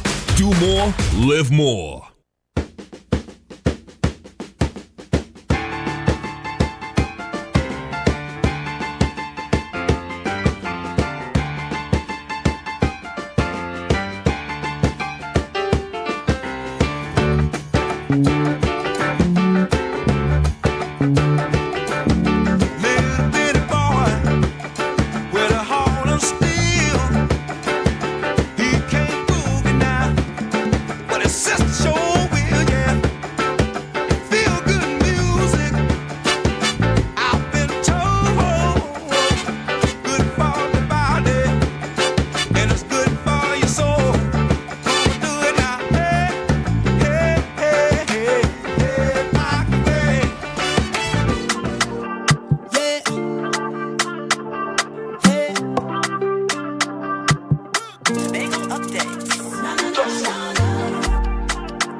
Welcome back to Good Morning Tobago right here on Tobago Updates. I am your host Chanel Felix, and this morning we have been chatting with the Scrap Iron Dealers Association President, Mr. Alan Ferguson. Good morning and welcome back, Mr. Ferguson. Now, before we left off for the break, you were speaking about the sustainable aspects of the Scrap Iron Dealers Association as well as the overall scrap metal industry. You were talking about elements such as recycling and moving into other areas outside of scrap metals like paper and plastic recycling. Have you spoken to any other sustainable organizations that do this recycling job locally, and have you discussed the possibility of partnering to create big factories where you are able to process these materials? Well, to tell you, one of the things is that our Scrap Iron Association, people think that is because it's not a recycling body, but our industry is a recycling body. But when we was going to register, we was rushing, and we end up naming the scrap dealers. But really, we do recycling. Our members is full of people who do paper, do plastic. We have people who also in oil and different things is our members in this industry. So it's not to say that we've been for years we have members who also do paper and do all these things. But what we want to do now, we want to revitalize it, meaning that other people who is our members want to go into it, to push it to be a more, not just 3 or 4 people doing plastic or paper, but more than and just 4 or 5 people, so that company. So that is why we say we want to able to push that and push that other recycling into our organization more than the scrap, So we want to be like a recycling company, like a recycling association where we have a lot of different members doing a lot of different things, and all these things will be exported out of Trinidad to bring in foreign exchange, Trinidad and Tobago to bring in foreign exchange. It will also help out with all the gums that we know in Trinidad and Tobago that's full and packed. we now will come now to justice that will help in them to get rid of some of these weights that come into the dump. And these is very important thing, because some people look at we, as garbage people. But the whole thing about it, I say if you go places like, it looks like China or Singapore, excuse, and you walk in the road, sometimes somebody throw down a piece of paper on the ground. Somebody behind pick it up and put it in a bag, because it's so important for them to recycle paper and all different things in different countries. That's why cleaner, clean is a clean environment, and that's what we want to do for Trinidad and Tobago, and that's my objective, And we have other projects that we're working on, because Trinidad and Tobago and the Caribbean, where they have a lot of ships sinking all in the sea all over in the Caribbean and Trinidad, where they have plenty. And this is our major big project, the shipping project, where we will go in and clean up the sea from all these big ships. And we will have... All right. We will Mr. have... Ferguson, even as it pertains to this conversation that you are asking for the audience with the Prime Minister and the Minister of Trade, do you have a proposal readily on hand for everything that you've discussed here that you would like to see implemented by the government? You also spoke about, those connections with Singapore and being the leaders in the Latin American region. How can that assist you with some of the funding and resources that you need to truly build out the industry?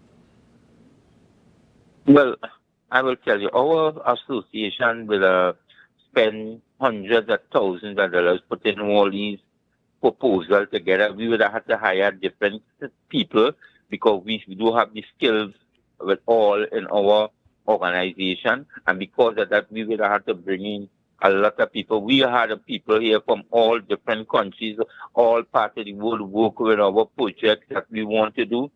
As I tell you, we as a member of the recycling organization, which is a member with every single country in the world is a member, and these are the countries, these are the recycling conference that we go all over the world every year. We meet up different people. We will meet up people who making different equipments, and that is why we will have so much of different new equipment in our yard. All these things will come because of our association operating, working to make this industry a better industry. As I say, we have all the proposals, and you need to understand, we will go and talk to prime ministers. We will go to talk to other countries in the Caribbean to make sure when we put in these proposals together, the Caribbean understand. We want them to be part of it, because the Caribbean don't have these facilities. That's how we have in Trinidad and Tobago. So we, as the number one recycling company in organization in the Caribbean, we want to make here the Mecca where everybody from the Caribbean bring the material to Trinidad, and we sort it out and send it. And we is working with big ship companies to make sure that all these things will come together. So it's just about trying to get the government to work with us and assist with us, that we could make this industry one of the industries that could employ thousands of people. And it is an industry, is that you see what it does already. But you see every community, you see people driving van, picking up material and doing all kind of thing. All we want to do is expand it to other things that they could do, so more people will get more work, more fans will be out there cleaning up the environment and the communities. These are the things that we want to do, and this is not just talk. We already have the proposal in video and in writing already to show them, because we approach the other government, we approach the PRM government and show them already, and to be fair with them, we would get the land space already to start to operate with our shipping project.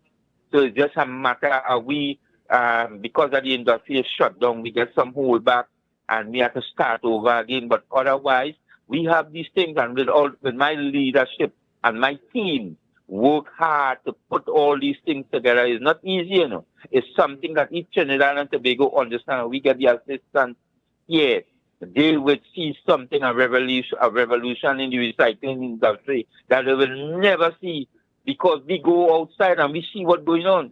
And I'm saying this is an industry to help to employ thousands of people. And as I said, this is the only industry in Trinidad and Tobago that the poor people have remaining. All the rest, they have taken it away from us. And because I stick to the original and stick to the community and everything that we have, this industry break it down to the small man getting the money, because the only industry that a man could have a wheelbarrow and walk around a yard and pick up something and go to a scrapyard and sell something to feed the family, they have nothing to eat, And this is an industry that poor people don't need to get no permission, don't need to get nothing to able to take a van and go on all in the rabin and all about and pick up things and make honest day work, And this is what is stifling, something that people could find employment by taking 3 and 4 fellas off the street and going and make an honest day work. Understood. This is what is stifling for years. And I am saying is that we want to get to the government to understand this. This must change. All right. Well, Mr. Ferguson, we want to thank you so much for your time this morning, and we hope that our platform could help to echo your sentiments, and so that not only the people would know what the issues are surrounding the scrap metal industry, but the leaders that are we have selected by electing them would listen and give you that meeting that you have written and requested for. So again, we want to thank you for your time this morning. Guys, we're going to take a quick break right here and we'll be back right after this. See you soon.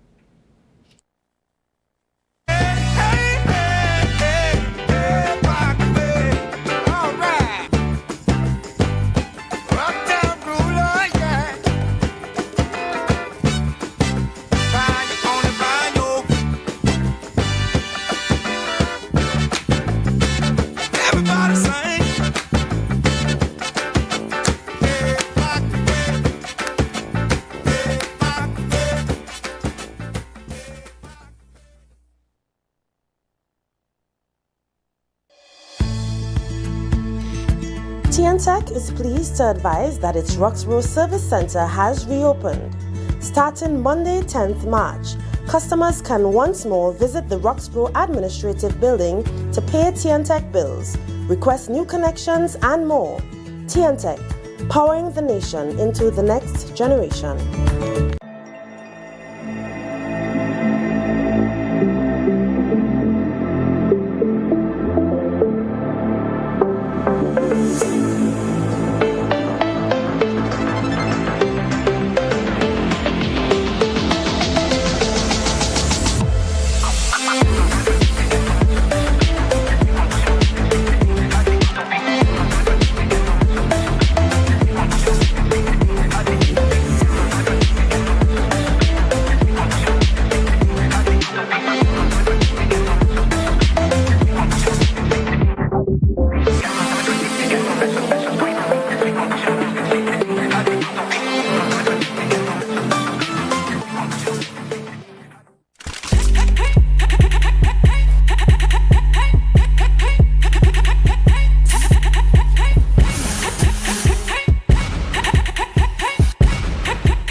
Do you think you know Premier League or Champions League football? What about international cricket or the IPL and CPL? How about NBA basketball? Well, now you can put your skills to work to earn some extra cash by betting on the games with TT Bet Arena. Simply go to our website, choose a sport you want to bet on, find the games and place your bets. And with your computer or mobile device, you can bet from anywhere. Just go to ttbetarena.com, sign up for a free account, make a deposit, and start betting. It's that simple. You can even qualify for our $2,000 sign-up bonus. We also have horse racing, plus live casino games where you can bet using TT dollars. And check our new Tobago location at 7B Milford Road, Crown Point. For more info, call or WhatsApp 494-0634. TT Bet Arena, the #1 sports betting company in Trinidad and Tobago.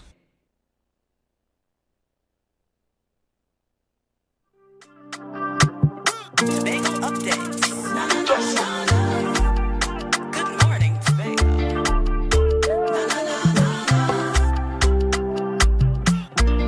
Let's go. It's a brand new morning. Rise up to a brand new dawn. Good morning and welcome back to Good Morning Tobago right here on Tobago Updates, guys. We continue our conversations this morning and we have a quick chat with Mr.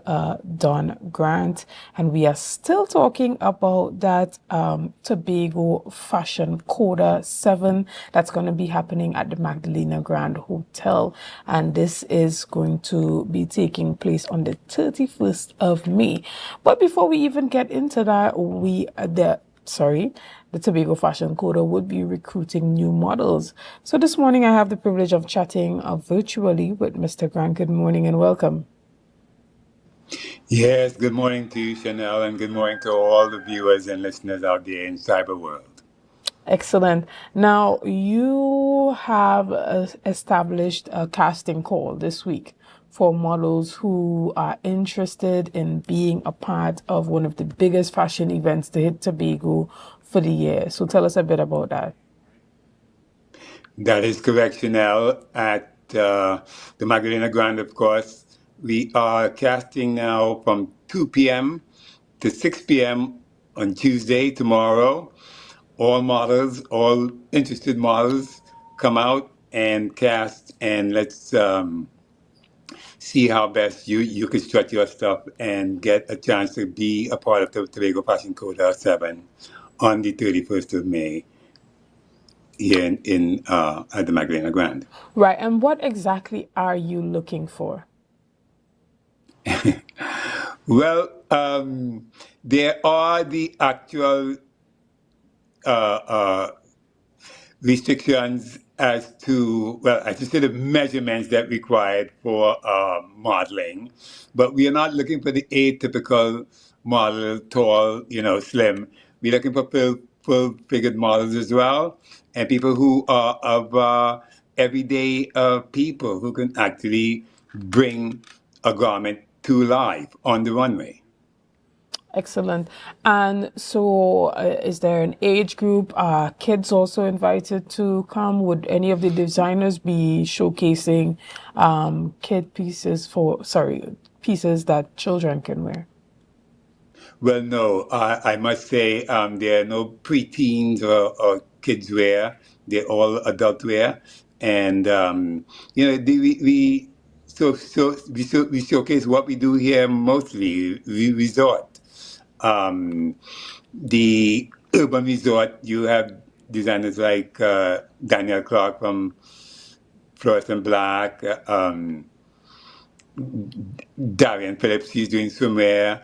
We have Nidra Waldron, she's doing a resort evening wear. So, it's mostly resort. Claudia Pegas, Nia Corina, Eclipse Eli, a very strong man designer. It's mostly resort and it's for a mature audience. All right. And so we look forward to that. And again, you were saying that this casting call takes place from today or tomorrow? No, Tuesday, tomorrow. Tuesday. That's the 20th of 2 p.m. of May. 6 p.m. at the Magdalena Grand. Right. Tuesday so that's the 20th, tomorrow. Right. That's Tuesday, the 20th of May. At the Magdalena Grand Hotel. And if anyone is interested or knows of any young upcoming models who might want to walk the show, or some of the veterans that may not know that there is the ability or the opportunity to walk this Tobago Fashion Coda show, let them know that there will be a casting call tomorrow. And yeah, this is your opportunity to shine for all the local models here on the island. Now, Mr. Grant, is there anything that you want to tell the people as it pertains to getting their tickets for the Tobago Fashion Coda 7? Yes, most definitely, Chanel. Get the tickets in Tobago at Barcode, Renmars here at Pigeon Point, Fairways. We have Soleil at the Magdalena Grand. Also, Jade Monkey has tickets, of course, islandeattickets.com. And if you're in Trinidad, you can get tickets at all the designers. Claudia Pega, she's at the Long Circular Mall. Neha Karina, she's at the Hilton. And also Blanix 212, they have 4 stores. And also Eclipse Eli, of course. He too have 4 stores. And he's here in Tobago as well. So tickets are there, they're in the stores, and they're waiting to be purchased. Excellent, and we look forward to a successful Tobago Fashion Coda 7. And finally, as we wrap up this morning's discussion, tell the people what they can expect from this amazing showing that's going to take place on the 31st of May, right at the Magdalena Grand Resort. Yes, well, we've added to the show Sherwin Winchester and Charlotte Bailey. They're now coming. We have a crossover band, Trivini. It's Indian Arrival Day weekend.